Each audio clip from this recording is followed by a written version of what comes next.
Todos nós ouvimos falar sobre o Supremo Tribunal Federal do Brasil, dos Estados Unidos e em vários lugares do mundo. Mas a grande pergunta é: como é o Supremo Tribunal Federal bíblico? Ou seja, qual a diferença da estrutura, das leis que existem entre a justiça da Bíblia e a justiça que existem em todos os países, seja no Brasil, seja em qualquer outra parte do mundo. Então vamos fazer uma comparação, já que nós somos brasileiros, do Supremo Tribunal Federal brasileiro com o bíblico.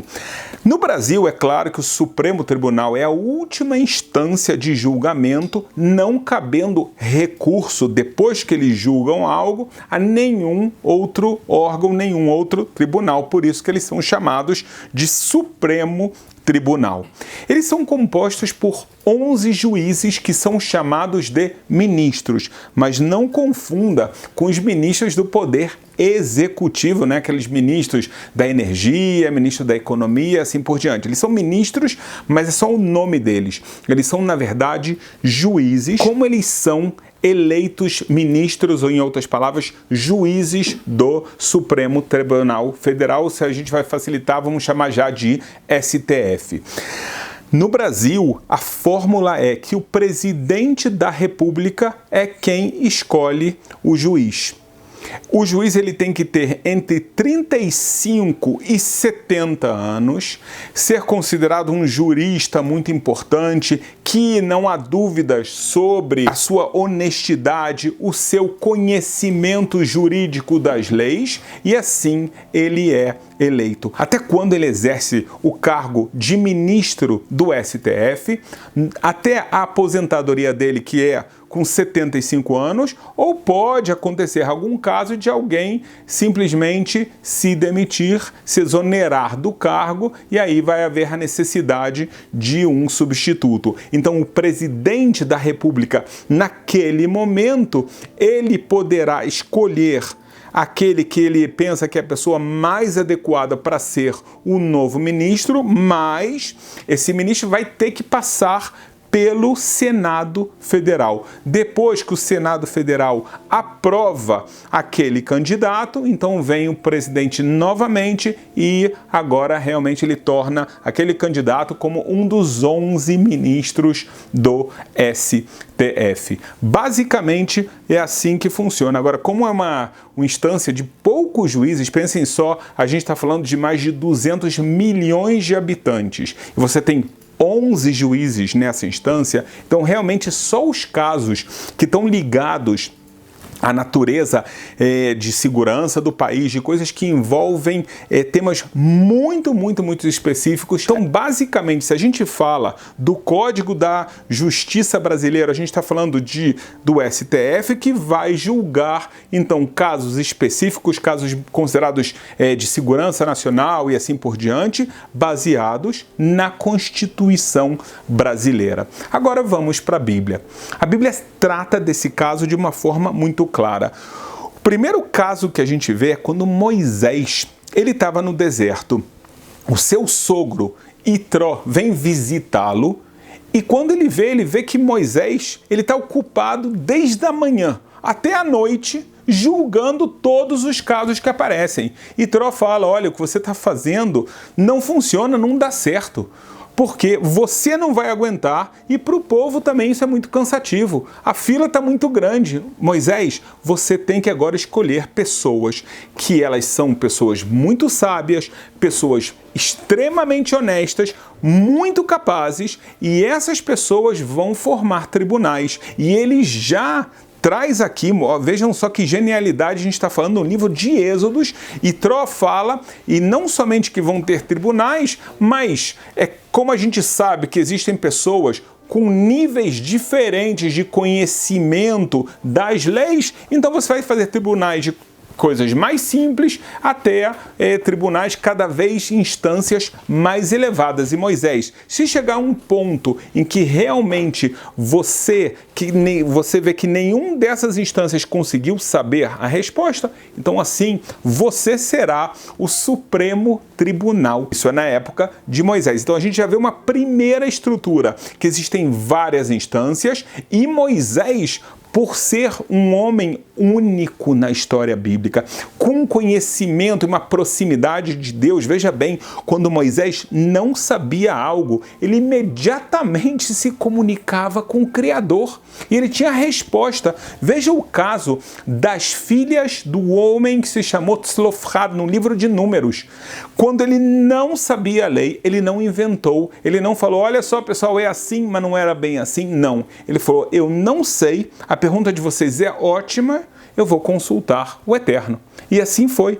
Ele consultou, recebeu a resposta, transmitiu a resposta. Então Moisés, por essa proximidade, então ele chega num nível que ele mesmo é o STF bíblico. Mas é claro que durante a história não vai ser assim. Existia a instância superior, que era chamado de Sanedrim, ou Sanédrio, em português. O Sanédrio, ele era composto por, não 11, 71 grandes sábios. Esses sábios, obrigatoriamente, tinham que ser casados e ter filhos. A gente vai explicar isso por quê. Não podiam ser pessoas demasiado idosas, não existe aqui a ideia de 75 anos ou 65. Se uma pessoa é considerada que ela está muito idosa, ela não poderia ser mais juiz, ou também uma pessoa jovem demais, ou uma pessoa que não tem filhos. Vamos explicar por quê. O que acontece é, uma pessoa que ela é muito idosa, mesmo que as suas faculdades mentais estejam ainda boas, nem sempre já funciona da mesma forma, nem sempre a pessoa tem a mesma rapidez e a mesma percepção da realidade. Quando a pessoa é muito jovem, muitas vezes ela é uma pessoa que ela ainda tem muitos desejos, ela ainda não aprendeu a sabedoria de vida, então é necessário ela ter já uma idade mínima. Normalmente, essa idade vai depender de cada pessoa, mas existe, vamos falar, um certo consenso de 40 anos para cima. Aqui a gente chega muito parecido com o STF, que a gente conhece no Brasil. Cada país tem a sua estrutura, a gente comparou aqui com a do Brasil.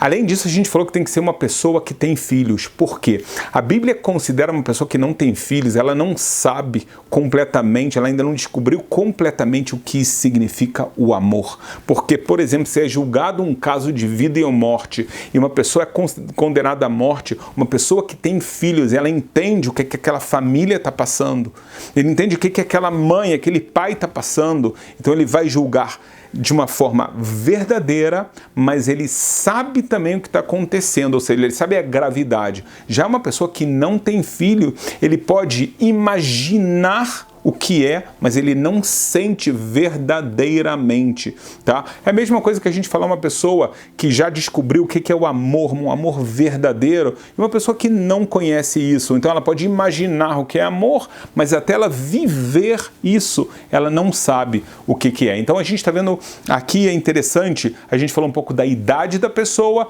e de algumas características que não são intrínsecas a ela, né? Tem a ver com a vida dela. Agora, no lado realmente da própria pessoa, tem que ser uma pessoa muito honesta, é uma pessoa que ela já tem muitas posses. Em outras palavras, o dinheiro que seria utilizado por uma propina para favorecer, para ele ter favores, para conseguir alguma coisa, não toca nele. E é uma pessoa extremamente sábia e conhecedora das leis bíblicas. Além disso, era uma pessoa que ele conhecia várias línguas. Por que ele precisava saber várias línguas? Para que se viessem pessoas que não falassem somente o hebraico, ele não precisasse do tradutor. No máximo, ele precisava do tradutor para que, quando ele falasse, o juiz falasse em hebraico, o tradutor fosse traduzir para outra língua. Mas, na hora de escutar cada uma das partes, ele está escutando diretamente. Pode ser até que vai ter um tradutor para alguma tirateima, para algum caso de dúvida, mas normalmente a ideia era que cada um desses 71 juízes julgasse de uma forma que ele está ouvindo diretamente as partes falando. Vou deixar claro para você que essa instância de Sanédrio eram 71 sábios que julgavam juntos todos os casos. Ou seja, não havia que você pegava dos 71, você pegava 5 para julgar um caso e você pegava 3 ou 18 para julgar outro caso. Não. Quando um caso chegava ao STF bíblico, todos os juízes participavam do julgamento. Não somente isso, os juízes também tinham 3 fileiras de alunos, cada fileira com 23 sábios, que eles estão participando da audiência, a princípio como ouvintes, mas se eles têm algo que eles perceberam que fugiu dos seus mestres, eles tinham permissão de falar. Essas fileiras de 23, na verdade, é uma espécie de estágio. Os sábios eles estavam organizados de acordo com seu nível de inteligência e sabedoria, a capacidade intelectual e quanto eles conheciam, tá, da sabedoria bíblica, e na verdade tinha mais um ponto, quanto eles conheciam também de outras disciplinas. Às vezes eles precisavam conhecer sobre medicina, corpo humano, biologia e vários outros aspectos, até mesmo eles conheciam muito da cultura do mundo para poder julgar e saber exatamente o que foi feito, o que aconteceu e se a Bíblia é a favor disso, é contra isso, se ele tem uma pena, um castigo por isso ou não. Então não eram pessoas somente ricas, sábias, muito inteligentes e que tinham um conhecimento bíblico, das leis bíblicas enorme. Não, eles também tinham um conhecimento de muitas línguas e também tinham um conhecimento de várias disciplinas que a gente vai chamar de comuns e não somente bíblicas. Então a gente falou também que existia essa espécie de estágio. 3 filas de 23 sábios. Quando alguém do Sanédrio já não estava apto para julgar ou faleceu, então o primeiro sábio, o primeiro dos alunos que está na fila de 23, ele vai ocupar a posição daquele que faleceu. Agora, se aquele que faleceu, ele estava na cadeira 36, então ele não vai entrar na cadeira 36. Todos os que estão de 1 a 35 permanecem no seu lugar, todos os que estão depois avançam uma cadeira e esse novo aluno ele vai entrar na cadeira 71. Então a renovação do Sanédrio era feito através desses alunos que já eram sábios muito grandes, simplesmente eram menos sábios do que aqueles 71. Então a gente vê que a escolha deles não era feito por um lado político, por um presidente de Israel ou por alguém. Não, era feito realmente de acordo com os méritos que ele tinha dentro dos parâmetros que nós falamos, de ser casado, a idade, o conhecimento bíblico, conhecimento de várias áreas, além da área bíblica, conhecimento de línguas. Então, uma pessoa muito preparada e, além de tudo, uma pessoa com muito temor a Deus. Veja o que Deus fala pra gente na própria Bíblia. No livro de Deuteronômio, a gente vê esse sistema judiciário claramente. Quando alguma coisa te for dificultosa em juízo, entre sangue e sangue, entre demanda e demanda, entre ferida e ferida, entre negócios, ou seja, todo tipo de questão que ela tem que ser julgada e não se encontrou resposta nas instâncias inferiores. Então a gente já entendeu aqui que existem instâncias inferiores, eu até vou falar rapidamente para você. Existe uma instância que era de 3 juízes que julgavam casos monetários. 23 juízes, eles já julgavam casos passíveis de pena de morte. E quando esses 23 não conseguiam chegar a um consenso, ou não sabiam a lei, aí eles iam para o STF bíblico. Só nesse caso. Então, as instâncias são 3, 23 71.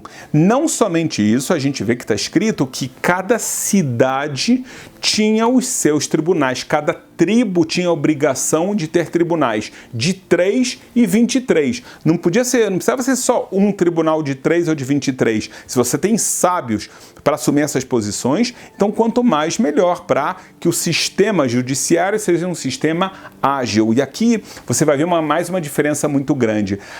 O julgamento na Bíblia não podia demorar tanto tempo. É considerado que você está fazendo um sofrimento às causas, porque às vezes está demorando tanto até ser julgado que as pessoas estão tão tensas. O que vai acontecer comigo? Qual vai ser o veredicto? Será que vão me deixar viver? Será que vão me castigar? Será que eu vou ter que pagar? Será que eu não vou ter que receber? Para que isso não acontecesse, então era proibido ficar postergando ou levar tanto tempo para julgar.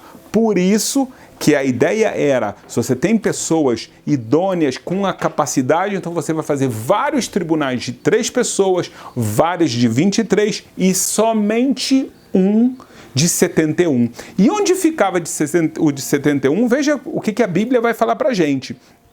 Então, se você tem todos aqueles casos de feridas, de negócios, de sangue, você não sabe a resposta, o que você vai fazer? Te levantarás e subirás ao lugar que escolheu Deus, o teu Senhor. E você irá até os levitas, até os sacerdotes que houver naqueles dias, é o juiz que tiver naqueles dias, e eles te avisarão qual será o juízo, como é que eles vão te julgar, e tudo que Deus fala é: vocês têm que fazer tudo de acordo com o que te ensinarem, tudo de acordo com o que está na Bíblia. Então a Bíblia, veja que coisa interessante, onde ficava o Sanédrio? A gente já entendeu que existiam tribunais menores, até tribunais que julgavam casos de vida e morte em cada parte de Israel, em cada tribo. Mas o STF, ele ficava no lugar onde Deus escolheu. Que lugar é esse? Isso aqui você só sabe por tradição oral, que era o grande templo de Jerusalém. Ou seja, o Sanédrio ficava dentro do lugar mais sagrado do mundo. Por quê? Para que o temor a Deus seja a vertente deles. O grande templo era um lugar onde aconteciam muitos milagres, onde as pessoas vinham fazer suas oferendas, orações, preces para Deus. Era um lugar onde a presença de Deus era muito forte. Então o juiz, ele tinha todo o interesse, toda a vontade e o temor a Deus de cumprir a palavra divina. Não se mover nem para a direita e nem para a esquerda, e não havia forma de pressioná-los. Um rei, um sumo sacerdote não podia pressionar. Eram os próprios sábios que sabiam quem eram os próximos sábios que tinham a capacidade de entrar no STF bíblico. Por que tudo isso?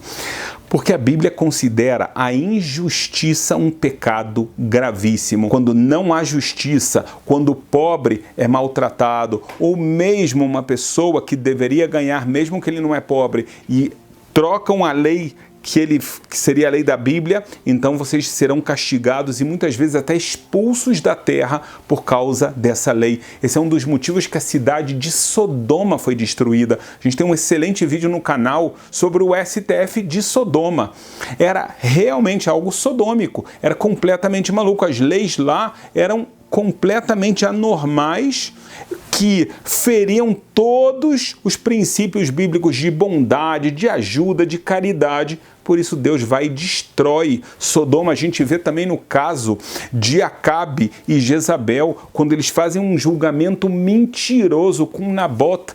O único motivo que eles queriam fazer isso é para herdar o pomar que ele tinha. Deus fala: vocês acusaram ele injustamente, fizeram um julgamento falso, vocês irão morrer exatamente por esse motivo. Então a gente vê que Deus realmente ele condena a injustiça.